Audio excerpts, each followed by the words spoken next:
makabayad na yun siya emergency fee mga langga kay nagsabot na may ganiha nga 9:30 ra kutob kasi naman ako sa alas 10:15 na so need na yun siya mabayad ng emergency fee no kay nang mata na biya ang mga trabahante og balik no.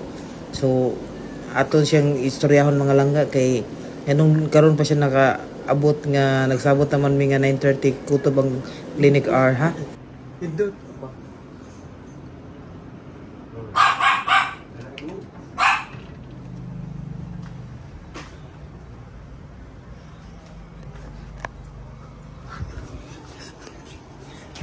Sirado na mi, ma'am. Wala. Wala mi. Sirado na mi. Alas 9:30 rin ko to. Nakay cash ya? Kaya gano? Kaya kung tungtan ka na ko nga kung tungtan ko ka na ko god, pasudlon ka og kanang inarong orasa. Ay kaya gano? Alahi na ba mo mga owner? Kay pasangilan biday mi ninyo. Nga gidanya yung iro dire kay para maayo ya gidanya. Ya mamatay man niya. Di pa mumuhatag og emergency niya. Mahimo rang thank you.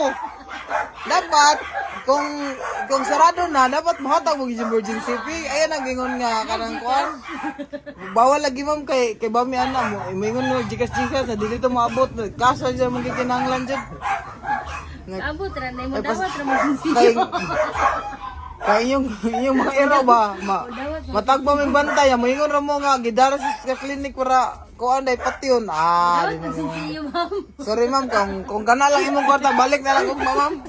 Kay sarado na gid ni.